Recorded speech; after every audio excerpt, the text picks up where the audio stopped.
Nate Silvers and these Saliza people, just bites into this glorious show. AOC. What? She's kind of fun in a silly but earnest, wrong but adorable way. She's like your daughter when she comes back from her first year at Brown, full of half-baked, half opinions, in need of some gentle, patient deprogramming. But people have to realize new faces doesn't mean new ideas. Greg Gutfeld's criticism of AOC is satire with a razor-sharp edge, not just analysis. With a sense of humor sharper than any congressional response, he cuts through the jargon, exposes the inconsistencies, and ignites the Twitter-fueled soundbites. It's a demolition, not a debate, as AOC spins her usual ideological fairy tales. Greg's greatest quality is his ability to convey the harsh realities of life in a humorous way, one savage syllable at a time.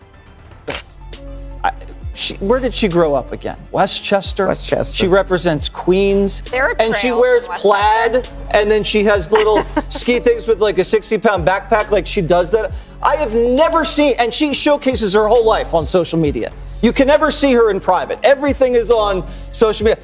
Because Alexandria Ocasio-Cortez doesn't just hand over material, she practically mails it to his desk with a glittery bow and a note that reads, "Use this on national TV." Greg Gutfeld's criticism of him isn't just commentary. It's a full-fledged roast seasoned with sarcasm, dry wit, and intellectual destruction. Greg Gutfeld has long been a poet of political roasts, a collector of contradictions, and an expert on the ridiculous. AOC was on 60 Minutes last night. Quite a feat for a newcomer. Must be all her great new ideas. People are going to have to start paying their fair share in taxes. Once you get to like the tippy tops, on your $10 millionth dollar, sometimes you see tax rates as high as 60 or 70%. What an expression. Now, the real story isn't AOC's very old ideas. It's the media's gushy view of her. Even with her old ideas, she gets on 60 Minutes. The past is called the future, and you better love it. If you enjoy this video, please click the bell icon and subscribe to the channel. AOC, a self-described advocate for working people who spends more time live streaming her grooming routine than crafting significant legislation, launches his attack by appreciating each unusual ingredient she uses to prepare a gourmet dinner. AOC stands for the political influencer, a hybrid of a TED lecture that no one asked for and a TikTok fad. Victim status.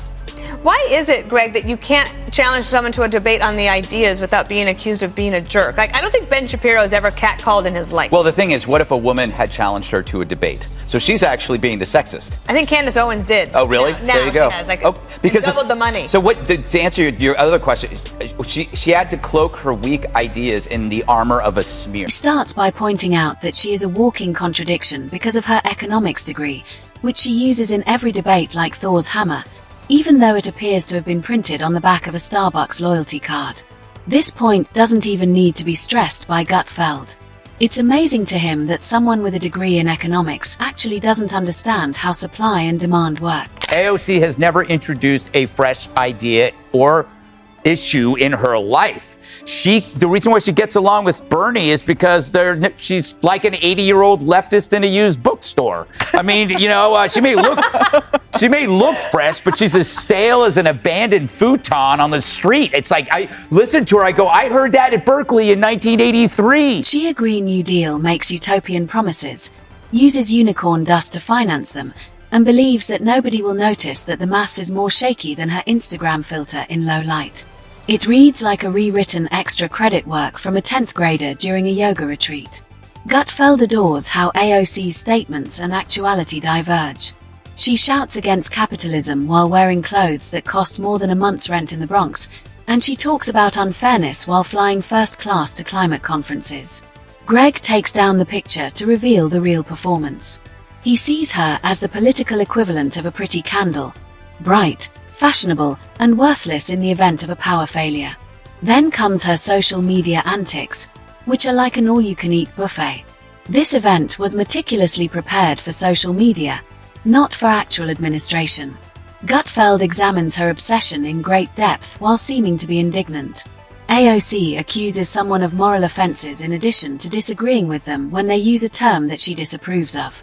Instead of debating anything, she shouts injustice, tears with a theatrical gasp, and clutches symbolic pearls. She doesn't do her job, right?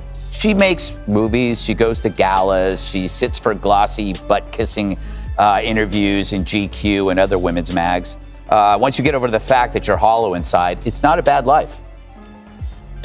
All right, Dana? Well, I think that I read a little bit of the New York Times review. According to Gutfeld, every disagreement traumatizes a woman who attends every conversation as if it were the season finale of a reality show. Any policy criticism is oppression. Losing a vote is like watching a Greek tragedy turned into an Instagram video. Then, using her trademark flair for offense, Gutfeld demonstrates her ability to identify microaggressions in microwaved soup. But the Real roast begins when Greg offers the most bold and radical improvements to modern society and then forgets to bring the calculator, exposing her answers, or rather, her shocking lack of them. Her proposals promise nothing and are as illogical as a hoverboard on a trampoline. Her political strategy is like buying the most expensive thing on the menu, demanding payment from everyone, and then walking out as soon as the bill comes, according to Gutfeld. Crossed her wrists behind her back, again in the faux handcuffed position. It's as tall a tale as AOC nearly being killed on January 6th. This is a person who never met a situation she couldn't make about her. She really is the Amber Heard of DC politics. I'm surprised she didn't claim she was nearly killed on 9/11, or during the Tet Offensive, or the Battle of Bunker Hill. With high-speed trains replacing aeroplanes and climate citations for failing to provide universal income to those who choose not to work, he criticizes her Green New Deal as if it were a blooper movie on environmental policy. Gutfeld doesn't even need a punchline. Greg claims that because this idea has so little application in the actual world, even kindergartners pretending to be in charge would give it another look. He just restates the concept and lets the crowd chuckle. As ambitious as the moon landing, the Green New Deal is the result of a group text gone wrong. He reminds us that you are the system, yet to AOC, any challenge to her beliefs is not legitimate but rather an indication of systemic evil. As if she were camping outside the government in a tent with a protest sign, Greg is astounded that someone could join the government and still say she is against the system. To ensure that she never loses a debate, or wins one, she wishes to update the lexicon. She gets on 60 Minutes. The past is called the future, and you better love it. Take AOC's delightful dancing video from last week. The media created a fake story that conservatives attacked her over this delightful trifle. Not really. In fact, the only stories written about the dance were by liberals using it to falsely smear the right. So the press creates a shield around her. The ego comes next. Greg skillfully illustrates the type of confidence that can only be possessed by someone who views their passionate ideas as gospel and their gaffes as teaching moments. AOC tweets with the morality of a prophet and deletes with the skill of a magician. Evolving thought, which means don't look too closely, is the political term used to describe her paradoxes. Gutfeld smiles as he lists the times she has retracted, altered, or reinterpreted her statements, as though words were balloons that could be twisted into anything other than responsibility.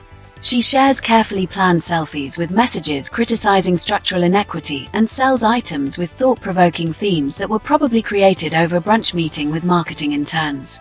Gutfeld calls it activist cosplay, a type of politics where appearance matters more than content and influence is currency. Who the media would obey. Let's watch the tape.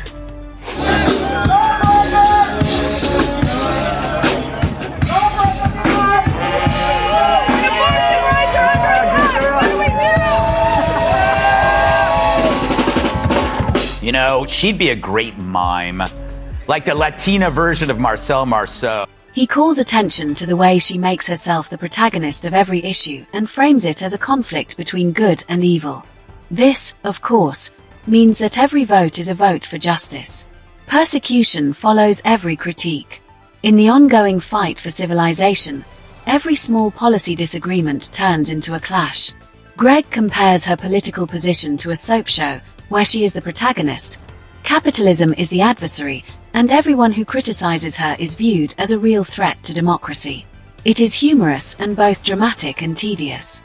Gutfeld doesn't excuse her from playing the underdog while occupying one of the most influential positions in the country, despite her claims that she is fighting power while trending every Tuesday. He concludes by referring to AOC as the pinnacle of a civilization that confuses intelligence with Instagram engagement. He admits that rather than being foolish, she is dangerously sure that her perspective is not just correct but also ethically better. According to him, the most perilous thing a politician can believe is that, simply because their ideology is widely accepted, it is unaffected by facts. Yeah, well, I mean, we've done Alexandria every day for the last 6 months. No, I mean, no, but it's true. But so is, I mean, the thing is, she does represent something. She represents kind of like the naive romanticism that you can kind of play along and no one questions. You mean the poems that you write when you're 15 years old? But I think that this is a real possibility for her. You know, if she does read and she does actually get up to speed, she could be a challenge. But she hasn't. Just have some. Greg Gutfeld doesn't have to purposefully trash AOC because the real joke isn't in her tweets or policies. Instead, he merely lifts the mirror and lets her reflection do the damage. When you think Greg Gutfeld's roast is over, he leans back in his chair, smirks, and digs even deeper because, with AOC, there's always another layer of absurdity lurking just beneath the surface of the newest filtered selfie and virtue-laced soundbite. For a satist like Gutfeld, it's a gift that never stops giving. It's because, despite the fact that she is only telling the story with theatrical flair and little action, she sincerely thinks she is changing the world. According to Greg, she views every policy debate as if there were a plot to deceive her, and somehow, the misunderstanding becomes a kind of protest.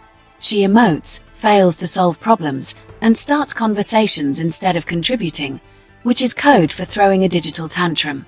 Then, before the grown-ups can respond, she logs out. I like to say she's living in our heads like Pharrell Williams singing Happy. But in fact, it's the policies that live in our heads, and they should live there, because we know so many people who've been brutalized by such ideas.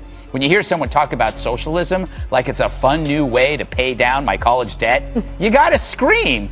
Just prepare to be called awful things for doing so. Today, pointing out the evil of the past makes you the bane of the present. Greg capitalizes on her now famous propensity to describe her political life as if she were the protagonist of an emotional off-Broadway play. AOC speaks in monologues about her truth, which are often excessively edited for dramatic effect, rather than discussing policy. Gutfeld claims that it appears less like governance and more like an experimental theater project funded by hashtags.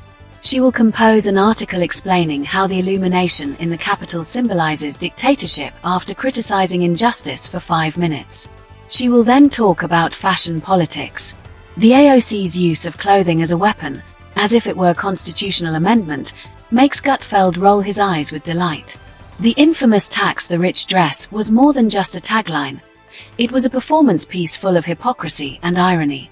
While attending a high-end event whose ticket price alone could cover half a semester of college, this congresswoman, whose brand was founded on class struggle, is sporting the message like a bumper sticker with a zipper.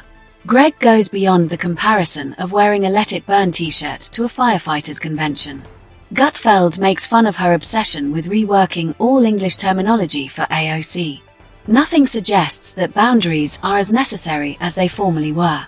Logic is antagonistic, and economics is a topic of emotional interpretation. Hello, America. So by now you heard that AOC, among others, were arrested last night. She truly is an American hero. It was brutal, taken out in cuffs. Well, technically, her shirt had cuffs. Maybe French cuffs, as she did surrender without fighting. Safe borders are necessary in her world because of xenophobia. Word salad with a side of moral superiority has replaced political debate. It is harsh to criticize trillion-dollar spending, and simply posing basic questions is an attack on her femininity. Greg is also enjoying her amazing ability to turn any situation, whether it's a snowstorm, a Supreme Court decision, or a banana shortage, into an opportunity to talk about herself. All of this has something to do with AOC's brand. She's a walking commentary generator who transforms headlines into words about resistance, justice, and occasionally skincare. Like virtual bodyguards, they swarm social media, ready to defend her by calling every mistake as smart and every disagreement as courageous. It's a cult of personality fueled by ring lights and Wi-Fi, not politics. Since Greg knows she's just providing the best political satire money could never buy, while AOC thinks she's changing history, Gutfeld concludes with his signature smile, which expresses amusement rather than anger.